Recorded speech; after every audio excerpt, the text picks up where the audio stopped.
Mtazamaji, tumeingia kwenye awamu nyingine ya mazungumzo kuhusiana na sauti ya vijana. Tunataka tujue sauti ya vijana ni ipi, hususan katika taifa la Kenya.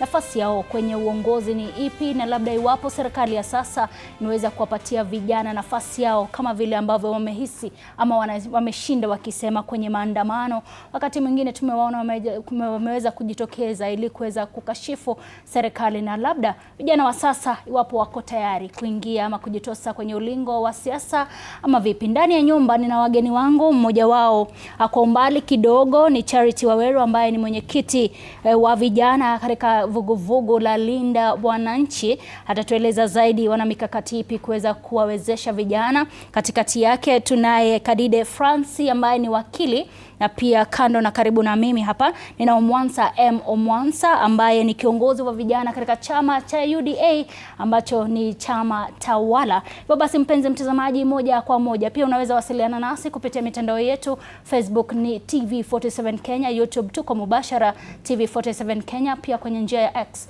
ni @TV47 Kenya, na pia elewa kwamba unaweza tupigia simu uweze kuwasiliana nasi na labda kuuliza maswali moja kwa moja kwenye wageni wetu. Tunaingia kwenye mjadala wa siku ya leo, na nitaanza na wewe Charity. Charity, hadi sasa nafasi ya vijana labda hawajaweza pia wao kujielewa ama kujua wako wapi. Katika taifa la Kenya pia taifa linaonekana pia linaangazia sana vijana, lakini je, nafasi yao imeweza kujulikana vile ambavyo inafaa katika taifa la Kenya?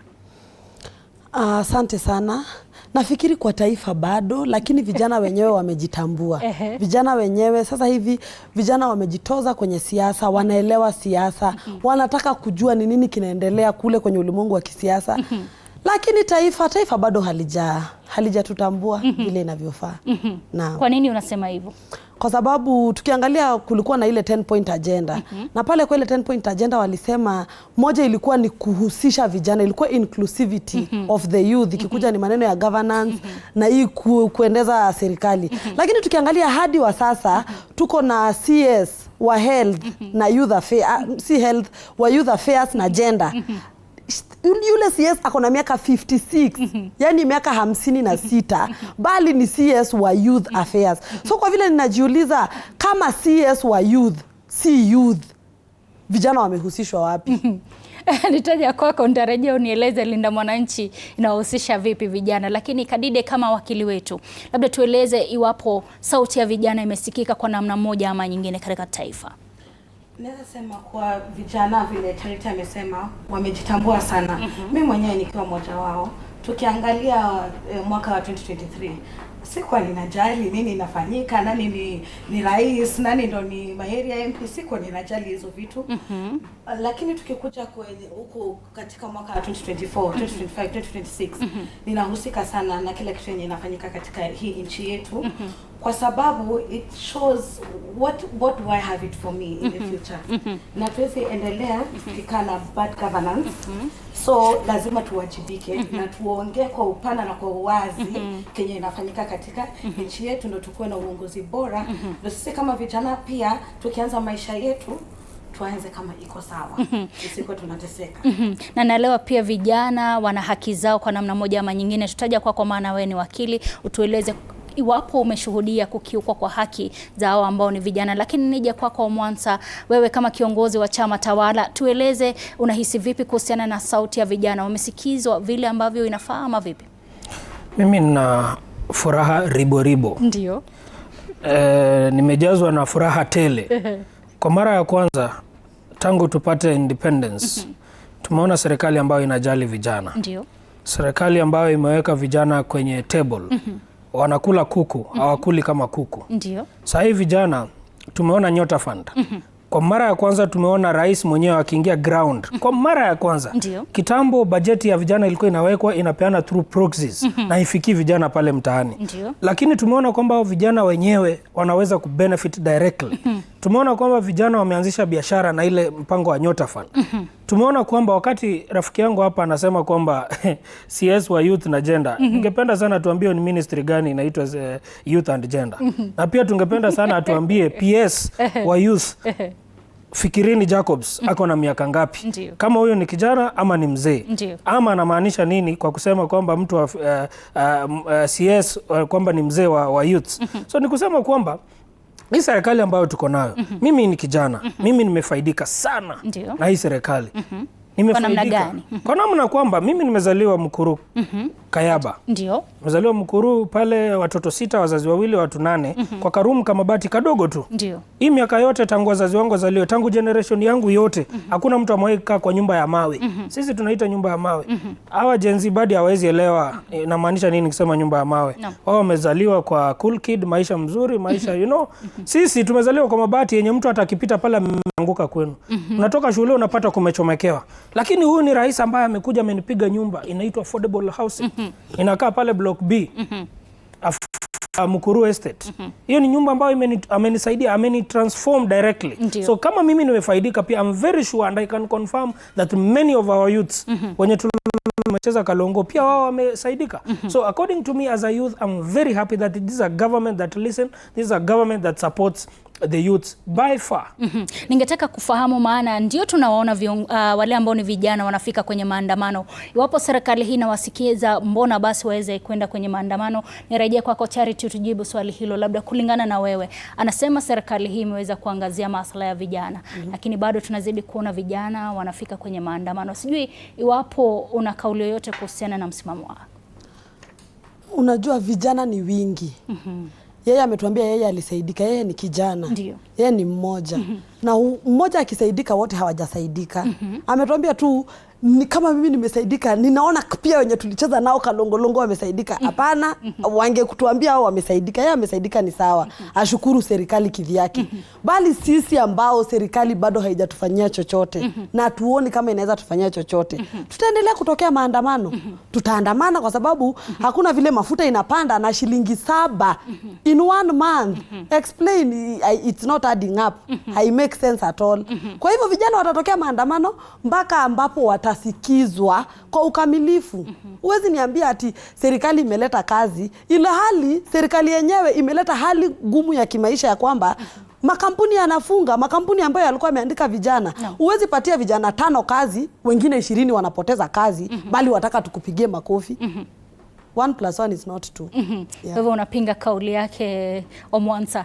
Nije kwako Kadide, nieleze haki za vijana wakati ambapo tunawaona wameweza kujitokeza kwenye maandamano. Kuna wengine wanasema kwamba ndio wanakamatwa kwa namna moja ama nyingine wakati ambapo wanajiongea ama wanajizungumza. Utasema nini kuhusiana na kukiukwa? Na wengine wanasema haki zetu zimekiukwa, tuko barabarani kuweza kupaza sauti, lakini labda hatujaona haki ikitendeka wakati ambapo wanakamatwa. Utasema nini kama wakili? Haya, kwanza ni kwa hata tutumie hii maandamano yenye ilifanyika tujuzi, hata si maandamano, commemoration. Ndio. Haikuwa maandamano. Vijana wengi wameshikwa, hata nimepitia Central na ndo wamepelekwa milimani. Ndio. Na mimi naweza sema hivi, au vijana wenye walikuwa pale nje, hakuna kenye walikuwa wanafanya. Ndio. Hata tukiangalia creators kama Vinde wenye walikuwa wana stream bila maandamano inaendelea, wanashikwa kibeberu. Na hakuna kenye alikuwa anafanya.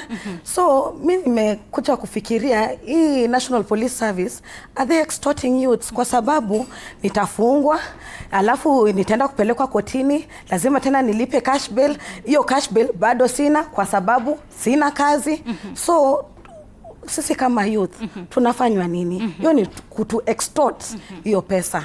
Ukiangalia hata vijana wenye wanaongea kwenye mitandao kuongelelea ubaya ya the government sahi, unapata wanashikwa na wanaekewa treason charges, wanaekewa terrorism charges. Hiyo ni njia ya kufanya vijana wanyamaze. I have the right to a fair comment. I can give a rhetoric question. Lakini mbona uende nipeleke ni areiniwe huko Kahawa law courts, incitement to terrorism imetoka wapi? I have freedom of speech na ninafaa kuweza kusema kenye ninataka kusema bila kufungiwa kusema.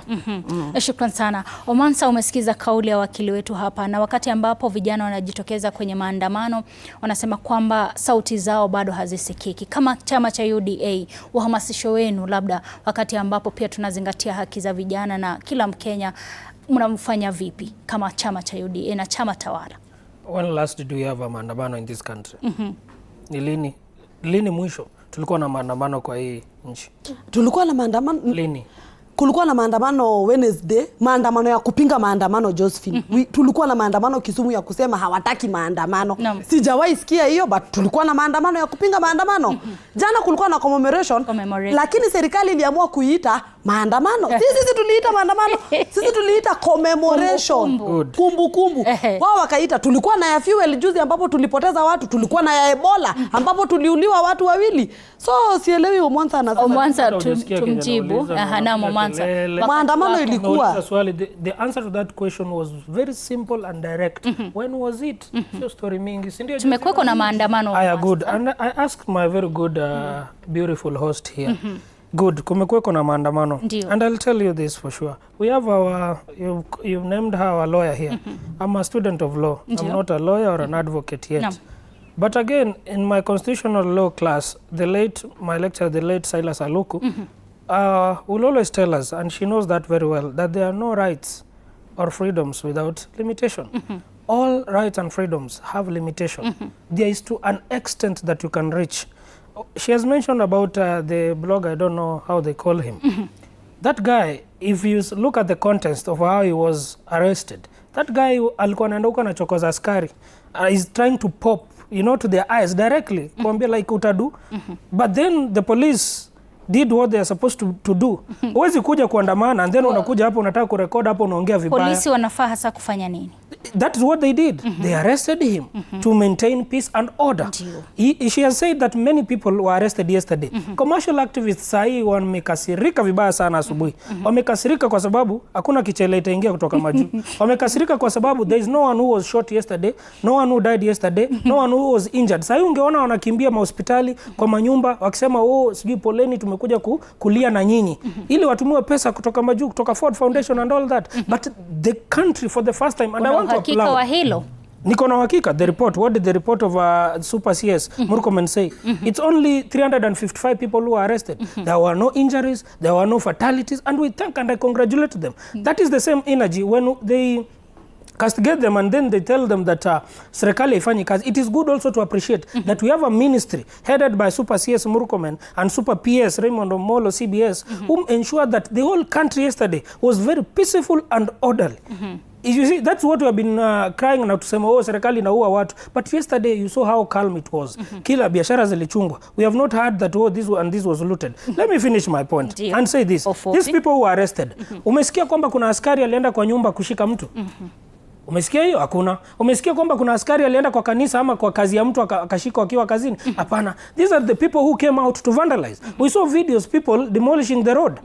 That's a criminal activity and she can tell you that. So should we just sit down and say that people are demonstrating, now they should just demolish or cause obstruction for peaceful people who are doing their own business? So the arrests were made legally. And the court is there. They have been taken to take plea in Milimani. So if the courts will realize that there is enough evidence to jail them or to have charges against them, it's up to them. But the police did what is supposed to be done. So what I'm saying is that young people are coming to andamana. Yesterday, haukuona vijana wakitokea. It is only paid commercial activists who came, who used the parents to the victims to make money and left them on the streets. Ndio waliandamana lakini kwa maana. Vijana hawakuandamana, hakukuwa na maandamano jana, kulikuwa na commemoration. Na hiyo commemoration inafaa kufanywa kanisa, inafaa kufanywa kwa nyumba za watu, sio kwa barabara. Kwani walikufa kwa kanisa ama walikufa kwenye? Nitaja mwanzo nieleze chama cha UDA labda nafasi ama wanachukua jukumu lipi? Maana umesema ndio kuna wenye ambao wanajitokeza kama wahuni hapo awali kwa maandamano ya hapo awali. Lakini kama UDA mmejitwika jukumu lipi la kuweza kuhusisha vijana, kuelimisha jinsi wakati ambapo wanaenda kwenye maandamano waweze kufanya vipi? Lakini tuende kwa Charity. Lakini si swali umeniuliza. Atajibu na mabiafu. Nafasi ya Charity kwa sasa. Charity kama linda mwananchi, labda nafasi yenu mnahakikisha vipi vijana wanahusishwa na pia kuhamasisha iwapo kuna wakati ambapo wataweza kujitokeza kuweza kufanya sauti zao zisikizwe, labda mnawahamasisha vipi jinsi ya kuweza kujibeba wakati ambapo wanatoka pale nje? Asante sana Josephine kwa hilo swali. Kabla nijibu hilo swali, right of reply. Ndio. Omwansa amesema jana vijana hawakujitokeza. Na nataka nimueleze kinagaubaga kwa nini vijana hawakujitokeza. Josephine, jana mulikava maandamano, mulikava mabarabara zote. Niliamka saa 2:30. Thika Road kulikuwa na blockade. Kiambu Road kulikuwa na blockade. Mombasa Road, Jogoo Road, Wayakiwe. tulikuwa tufuruke tufike town. Walitufungia barabara zote na wakahakikisha Super Metro haipiti, Lofa haipiti, hakuna matatu inapita, hakuna pikipiki inapita, ili tukae nyumbani. Na tukafanya hivyo na tukaamua tukasema kwa sababu tunataka kukumbuka hawa vijana. Kila mtu afanye the best way you know how. Kwa sababu tunaweza kufika town sisi wote. Kama hali ulipo, washa mshumaa, do something. Lakini mpango ulikuwa turudi kule kwenye streets ambako waliuliwa. Na ndio maana siwezi kubaliana na yeye akisema ati tunafaa kuwa commemorate kwa kanisa ama manyumbani kwao, kwa sababu hawakuuliwa kwa kanisa, waliuliwa kwa mabarabara. Hapo ndipo tunataka kuwakumbukia. Lakini jana serikali ililimit our article 7, our article 37 of the constitution, which says we should picket and assemble. They made sure we didn't do that. Jana ni kama picketing and assembling ilikuwa ya polisi na goons. Kwa sababu yule ambaye alishika vinde si polisi, hakuwa na uniform. Alikuwa baka amevalia mask. Alikuja akamrukia kama John Cena, ni kama wanafanya wrestling kule kwa streets. That's not an arrest. That's an abduction. I don't know, that was so bad.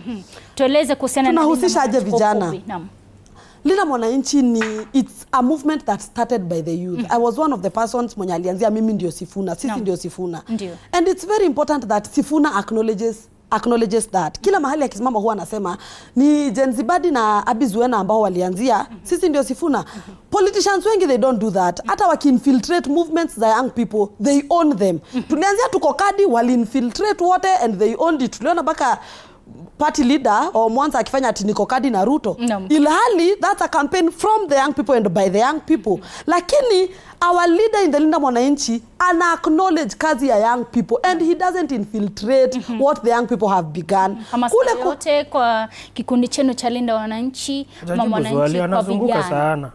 Naam, kule kwa Linda Mwananchi nyamaza. Kule kwa Linda Mwananchi ukiangalia aspirants wetu, sisi ndio tuko na the youngest aspirants. Na kule tunapatia kila aspirant opportunity. Hata aspirant wa UDA akikuja atapatio microphone auze sera zake. Kule hatuna chama, it's a movement, ni vuguvugu kama ulivyosema. So huko kila kijana anapatiwa nafasi. Tunaona vijana wakitoka kwa vyama vyao wanakuja wana-attend rally za Linda Mwananchi kwa sababu wanajua hapo ndipo watapatiwa platform, hapo ndio watasikizwa kama kijana. Kwa nini watu wa chama wapati vijana nafasi? Hilo ni swali ambalo nitauliza. Mimi kama kijana pale kwa Linda Mwananchi, ninaulizwa baka kabla ya rally, tunaulizwa tuende tuseme nini huko, tuambie wananchi wa huko nini. Even whatever they converse, they ask the young people. So it's a movement for the young people by the young people and we are there. Wakili, mnawasilisha vipi vijana ambao wanahisi kana kwamba haki zao zimekiukwa na labda serikali ya sasa inakiuka, kulingana na wewe, imekiuka ama haijakiuka zile ambazo ni haki ambazo vijana wamezikiuka? Ndio. Na nitarudia tu tena. Tukirudi tena kwa maandamano tu ya jana. Hao watu walishikiwa nini? Wewe umesema vinde ati alikuwa anasumbua polisi. Kwani hatuna video? Kuna videos tuliona, alikuwa ametembea tu peke yake na watu wake akarukiwa kibebe. Hakuna kitu yenye alifanya. Tena kuna kilema mmoja mwenye alikuwa amesimama. Tuliona polisi walitoka kwenye gari yake wakarusha vitu zake zenye anatumia kitembea, wanamlalisha chini, mara wanamwambia wasimame. Honestly, force yenye inatumiwa na mapolisi saa hii ni mingi. Na hatuwezi sema hiyo protest hiyo commemoration ati ilikuwa successful. We cannot measure that success because most of us were blocked from going. If we were present, then we would see whether it was successful or not. What I was expecting from the CS Kipchumba Murkomen, if truly they had goodwill of the people, if that apology from the president was truly an apology, they should have come and said, we acknowledge you're going to do a commemoration and give us the timetable and where we are going to be at each point and when to disperse. Then naweza kubali kuwa enyewe wamekubali, wamesema pole na wamekubali vijana kucommemorate wenye walikuwa hapo. Lakini pia ninaweza sema for the first time victims wameweza enda kufika parliament na kuweka flowers hapo. That's the only positive thing I can say. Naam, shukran. Omwansa, kama chama tawala ama chama cha UDA na wewe ukiwa kiongozi, mnasaidia vipi kupaza sauti ya vijana wakati ambapo masuala tofauti yanaibuka? Sisi bwana tuko kazi, ni kazi bila break. Sisi hatuna masaa ya kusumbuana na watu kwa ma streets. Yesterday my dad, my very good president, William Samoei Ruto, was in Bomas inspecting the ongoing project Bomas International Conference, you know, what he was doing there, watu wanasema vijana tujihusisha vijana, watu wanafanya kazi huko ni wazee. Ndio. Kuna mtu wa 60 years, kuna mtu wa 50 years huko, kuna mtu wa 70 years. It is young people who are working there. Every project that we have, the Talanta, it's for the young people. It's the young people who are building that. It's the young people who will benefit from that. No. So when you say that the government is not, you know, engaging the young people, mimi nashangaa Kenya namaanisha. But before then, before hata tuendelee, wanasema kwamba walifungiwa. So nataka kuuliza kwanza, mimi wanajua rais wangu, party leader wangu ni daktari, my dad, William Samuel Ruto. Watuambie party leader wao walinda mwananchi ni nani? Watuambie viongozi walinda mwananchi ni nani? Watuambie linda mwananchi ni chama gani? Ilirejestwa lini? Anasema kwamba wako na aspirants wenye watavaa through linda mwananchi. Is linda mwananchi a party? Is linda mwananchi, you know, who is the party leader? Who are the you know, the flag bearers of that? So that when I engage them, I know who I'm engaging them and on what grounds. Because when he says about Sifuna alikuwa wapi jana? Wakati walikuwa wanaenda kucommemorate alikuwa wapi? The only thing he did ni kupost flag. Hakuwa. Where was Sifuna yesterday? He was there during 2023 the Sufuria whatever maandamano. He is always there to come on the street, but yesterday as a son of baba like he claims, where was he? Lakini Mwansa, ningetaka nijue kama chama mnawasaidiaje vijana. Ndio nimesema tulikuwa vijana walikuwa kazi jana. Vijana walikuwa kazi, wengine walikuwa shule na shughuli zilikuwa zinaendelea. Kama ni kuhamasisha, we have done a lot to tell the young people, tulia mamu. We are telling the young people to do this, to continue with their businesses, to continue with their studies, and to continue with work.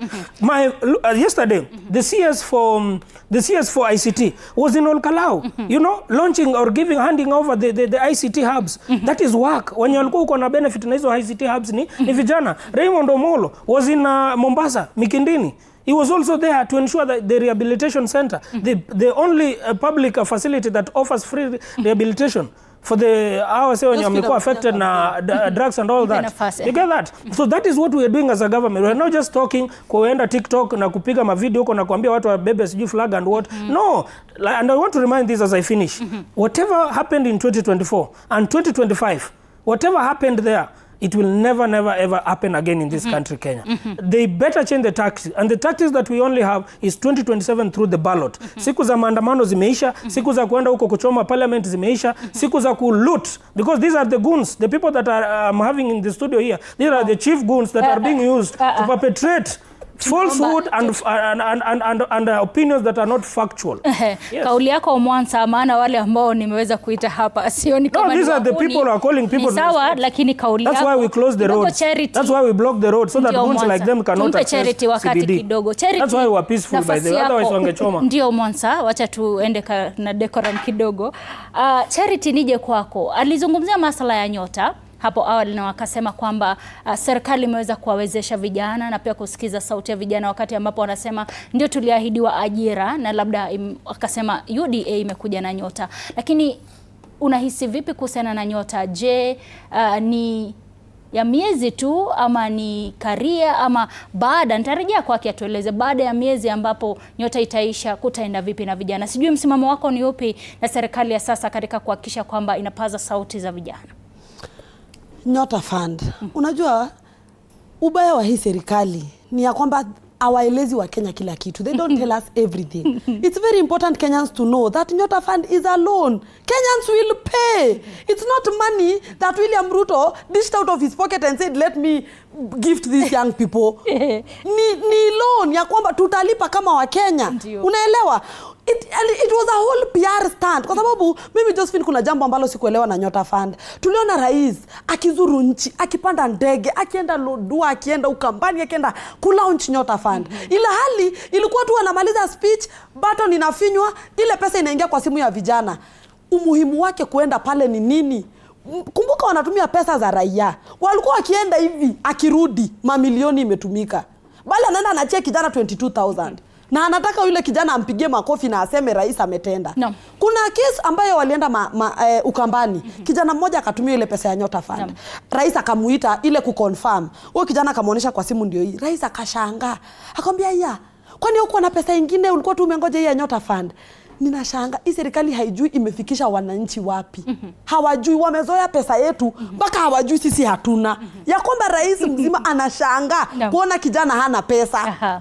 And it was so funny to him. Ningehitaji niulize wakili wetu, kando pia na sera ambazo ziko za kuweza kuwalinda vijana, kufikia sasa kuna kasumba ambayo iko ya kwamba viongozi ni vizuri wakati ambapo tunaongozwa na wazee, maana wazee wana hekima, na vijana nao hapa wanasema ni sasa wakati ambapo tunafaa kuongoza kama vijana. Labda kuhusiana na kasumba hii ya kuweza kusema wazee watuongoze, unahisi tunaelekea wapi kama taifa iwapo hiyo ndio kasumba ambayo tunayo? Haya, kwanza nitasema tangu nizaliwe nimekuwa nikiona one crop of leaders. Na tutasema wale wa United Opposition, tukiongeza hata na huyo Ruto mwenyewe, wote they have been there. And one question I beg to ask is what is it that they want to bring this time that they couldn't bring in those 24 years ago? I beg for that question to be answered, and maybe Omwansa, you can tell me what change they want to bring. So I think it's a good time for us to also experience new leadership away from this cabal that has been there with so much baggage. Wacha tukue na watu wapya tuone, alafu tutasema okay, kama walikuwa wabaya ni wabaya, turudi pali tulikuwa, because I can't see any change over all those years. Nikiongeza na hiyo maneno ya Nyota Fund, I feel like Nyota Fund is limited because it has a 7.6 billion deficit. So wanapatia vijana sahi, lakini itafika mahali tap itafungwa. Alafu au vijana wenye mapato wataendelea aje, na wenye wajapata nini itafanyika? Haya, rafiki yangu hapa Mwanza amesema sisi ndo ni goons. Nikiuliza kweli, the chief of goons, PS Raymond Omolo, mwenye anatuma goons kila mahali, kati yao na sisi nani ndo ni goons? Mimi mwenyewe hata siwezi muweka kofi, sasa nitakuwa goon aje? Hatuna uhakika wowote kwamba Raymond Omolo, hatutaki kumwegemea kiongozi yote, hatuna ukahaka. Sawa, hatutamwegemea, lakini naweza patia example nzuri sana. Ile siku yenye goons walienda kwenye kanisa, au goons wenyewe walisema unelected MP ndo alituma au goons. Unelected, lakini hawakuweza kutaja jina. Tutaepuka kidogo, maana hatutamwita mtu yeyote kwamba ni mhuni, maana hatuna uhakika wowote. Ndio, lakini swali linasalia, je, pia Omwansa, wakati ambapo pia tunakuja kwa swali ama kile ambacho nilikuwa nimemuuliza yule ambaye nimekusahau kidogo, lakini ninahitaji nikuulize swali Omwansa, maana ndio wewe ni kiongozi wa UDA, lakini mna embrace uongozi wa vijana hapo ndani katika chama cha UDA. Mmeweza labda kukaribisha wangapi kuweza kuwania nafasi na nyadhifa za uongozi kama vijana?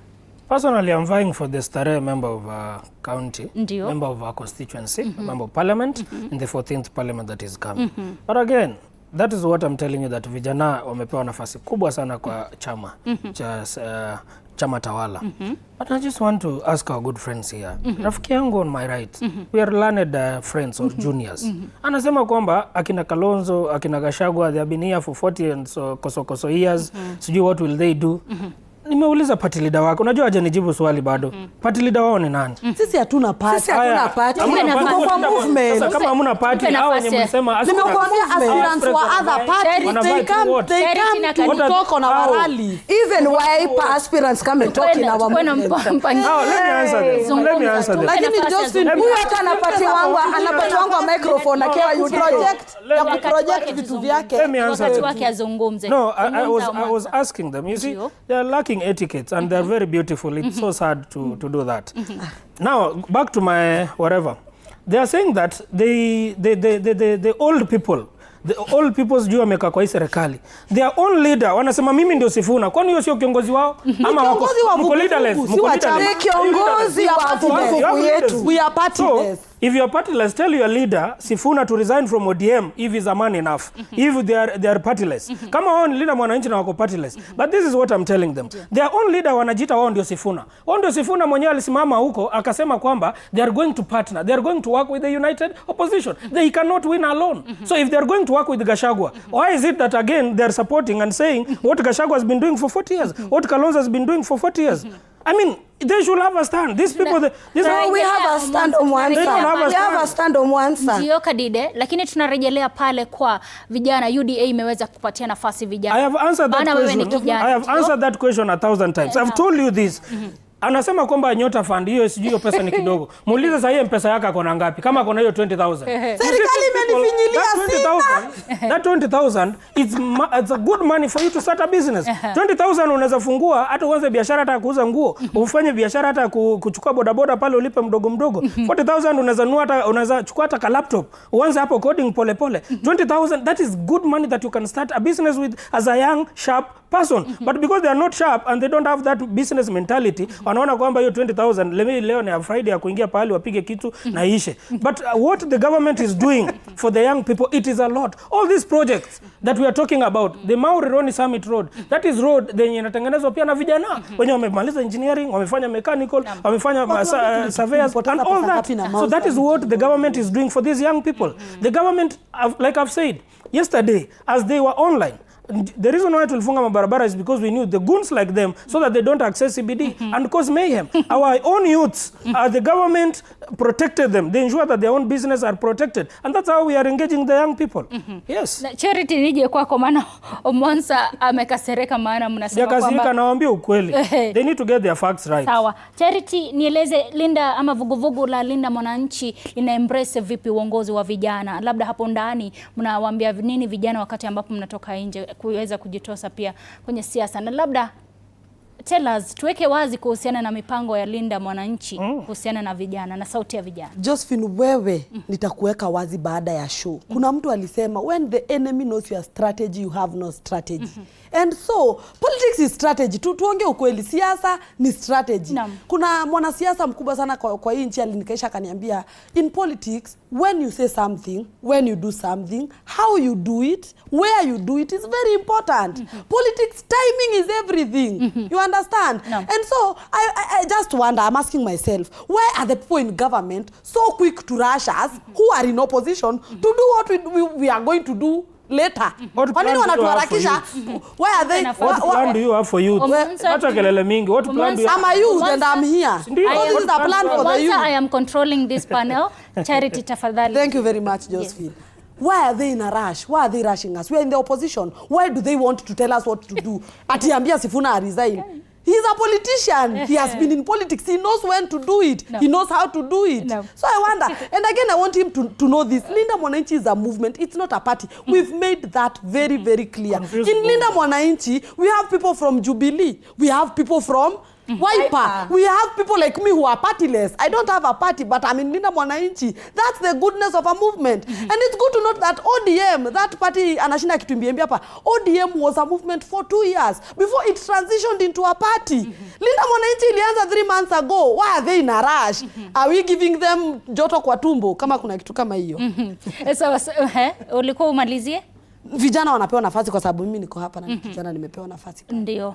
Namshukuru sana. Kadide, nije kwako unieleze iwapo unahisi kana kwamba kwa nini msukumo wa vijana kuweza kuzungumza, kutoa sauti, hasa kwa kuweza kuwajibisha serikali unaonekana sana wakati huu? Je, ni kumaanisha kwamba vijana kwa namna moja ama nyingine wamefinyiliwa ama vipi? I think for young people emanating from the 2024 protests, I think we became just more aware of what is happening. And as Ali had said, me, I didn't care who the president, MP, governor is. But when I see overtaxation and I don't see the value of that tax for me as a citizen, then I start questioning. When I see these leaders living large, and when you look at their salary, even if we multiply the 5 years, and how they are living does not make sense, I will question it. Because why do they deserve to do that, and me, I don't deserve to be living comfortably as a Kenyan? Kenyans, we are not complicated.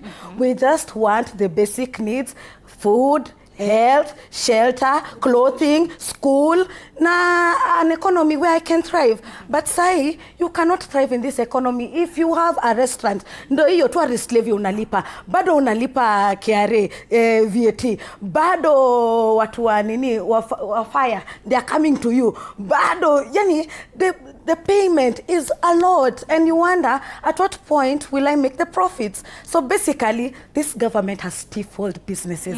Unaona Omwansa hata akisema ukipatiwa 20,000 hiyo hata kibanda by the time umeijenga imeisha, hujanunua stock, hata license hujalipia, na huyo mtu akajo amekukuja amekubebea hizo vitu zote. I've seen people who are selling Gikomba clothes, na watu wakajo wanakuja wanawabebea hizo vitu because they can't just pay license. So don't come and lie on TV. Yeah. Namshukuru Omwansa. Wewe ni kijana ndio, lakini kuna matumaini ya kwamba tutakuwa na viongozi vijana, na iwapo vijana wako tayari kuweza kuongoza, ama ni kelele tu mitandaoni kulingana na mtazamo wako? Kelele ni hao wenye wako hapa. Mimi nakwambia kwa UDA Kenya Kwanza, we have given opportunity to young people. We empower them, we ensure we work with them. And again, amesema, lakini watu wanafaa kuwa na sometime waenda hata wapelekwe retreat pahali wafunzwe. Alisema kwa mimi wakati nilisema benefit kama nyumba, alini contradict akasema kwamba kama mimi benefit, what about hao wenye wako huko nje? So hao wenye wako huko nje hawezi jiongelelea. But mimi nimekuja nimesema kwamba watafanya nini? Wamesaidika. Yeye amesema kwamba kwa sababu chama yake ama hiyo movement yake yako hapa, inamaanisha pia youth wako hapa. So will I be wrong also saying that because I benefited, there are millions and millions of young people out there who have benefited? And I've given examples of what the government has done. Mimi wakati Uhuru Kenyatta brought the affordable houses, hakuzimaliza, aliachia njiani. Ama kama alimaliza, mimi sikupata, sikusikia hata kijana mmoja akipata. Ni watu tu wa Mlima Kenya walikuwa na benefit Mount Kenya. But now Ruto is here, he doesn't know me. We have never met. I don't come even from his tribe. I come from very, very far away. There is no one in government that I know. But I got that because it's a free and fair government. So when I say that I benefited, I'm very sure that there are many, many young people out there who have benefited. Yesterday when my dad was in Bomas, he promised those young people that wakimaliza kujenga hiyo BICC, atawapea kazi wajenge mall na wajenge pia arena. Hiyo arena inajengwa na nani? Ya hadi ambayo inasaidika na kwani hiyo Bomas moja. Hiyo Bomas iko hapo. Hiyo Bomas iko hapo. Ilikuwa hadi ama iko hadi? Ilikuwa hadi ama iko hadi? Ilikuwa hadi. Si imefanyika? Mauri Roni si ilikuwa hadi? Si imefanyika? Haijafanyika bado. Inaendelea. Imekwama. Imekwama na City Stadium haijatengenezwa, imekaa hapo. Let me finish. I've spoken like 2.5 minutes. These people are just heckling here, and I've told you these are the goons for hire. These are goons for hire. Goons, ani goons wameomoka. There's no difference between wale wa kubeba rungu town na hawa. This is what I'm saying. Kwa ufupi sana, hadi mingi za rais wangu zenye aliahidi amefanya. Sahi, do you know that you can print your KCSE certificate online? You didn't know, they didn't know that, but you can. Do you know that you can print your birth certificate online? That has never happened, but that is what the president has done for us. That is the president. SHA is working. SHA is doing very well. People are getting treated by SHA. We are going to have an ambulance center for the first time. Kwani hiyo kazi SHA inatibu mama na SHA inatibu vijana. Omwansa, shukran sana, lakini youth are doing good. They have not said what is their plan as the opposition. Kazi tu ni kusema linda mwananchi. So their plan is Ruto must go. Ndio. Their plan is Ruto must go. Yeah, that's our plan. Wote watatu, iwapo tungekuwa na nafasi tungejadili, maana tutakuwa na mazungumzo zaidi chanya zaidi hapo nje, lakini muda haupo nasi. Na wapa kila mtu sekunde 30. Nikianza nawe Charity, sekunde 30. Tafadhali wasia wako wa mwisho, zungumza na kijana wa Kenya. Nataka kuambia yule kijana ambaye ako hapo nje, you are the prize. You are the Kenyan voter and you are the prize. Huyo mheshimiwa ambaye anaitwa mheshimiwa ni wewe umemheshimisha. Na vivyo hivyo unaweza mnyaganya hiyo heshima ukiwa kadi. Asante. Shukran sana Kadide. Naweza penda kuambia vijana wote wenye wako pale nje kuwa that this is your time. You should not be stopped. You should not be silenced. Please talk. Be confident. That seat that you see, go and take it. Be present. Na usikubali kuwekwa kwa mavipindi mingi zenye hazina mbele wala nyuma. Of importance, you should be on the table or you break that table. Omwansa. Thank you so much. I want to appreciate all youths and Gen Zs wenye walibaki nyumbani jana, hawa kutokea maandamano, wenye wanapenda nchi yetu. Usikubali pia kutumika. Unaona wapinzani wangu hapo confused, hawana mpango. Mara Gachagua, mara Kalonzo, mara Sifuna, hawana msimamo, hawajui Kenya wanataka. Hawana mpango wa vijana, lakini rais wangu, baba yangu, dadi yangu akona mpango sana wa vijana. Mpango wa kusaidia vijana, mpango wa kupea vijana kazi, mpango wa kusupport. Affordable hostels ziko kwa mashule, multimedia, KU, JKUAT kila pahali. Affordable houses ziko, barabara zinajengwa. Stadium ndio hizo. Kazi ndio hizo majuu, Nyota Fund ndio hiyo. Kazi ni mingi sana ambayo baba yangu anapea vijana. Na tunakushukuru sana. Our lovely dad, Daktari President William Samoei Ruto, 2027 asubuhi na mapema tutakuwa tumemalizana na hao. By saa 3 by the hata tutafika lunch time. Tutakuwa tumemalizana na hao confused disunited opposition. So to all youth there, also take care of your IDs, take care of your voters card, and 2027 asubuhi na mapema. Ruto ni 2 term asubuhi na mapema. Kauli yake Omwansa. Hivyo basi mpenzi mtazamaji, nafika tamati, lakini shukrani za dhati wageni wangu. Nimefurahia kuweza kufanya mazungumzo chanya. Wakati mwingine nitawaita tuweze kujadili masuala ya uongozi katika taifa la Kenya. Mpenzi mtazamaji, wamekuwa kwa wageni wangu, wamefanya mazungumzo, kijoto kimepanda cha kisiasa hapa, ambapo vijana wanazidi kupaza sauti zao. Kumbuka hii leo tulikuwa tukiangazia sauti ya vijana, na nimekuweko naye Charity Waweru ambaye ni mwenyekiti wa vijana vuguvugu la Linda Mwananchi.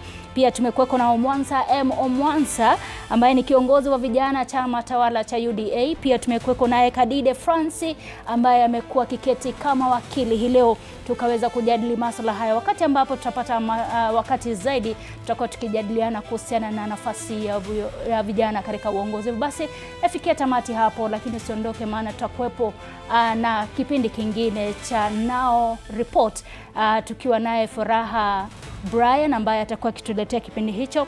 Shukrani za dhati kwa wale wote wametegea. Nimekuwa wako Chichi Josephine Karioki, hadi wakati mwingine, siku njema.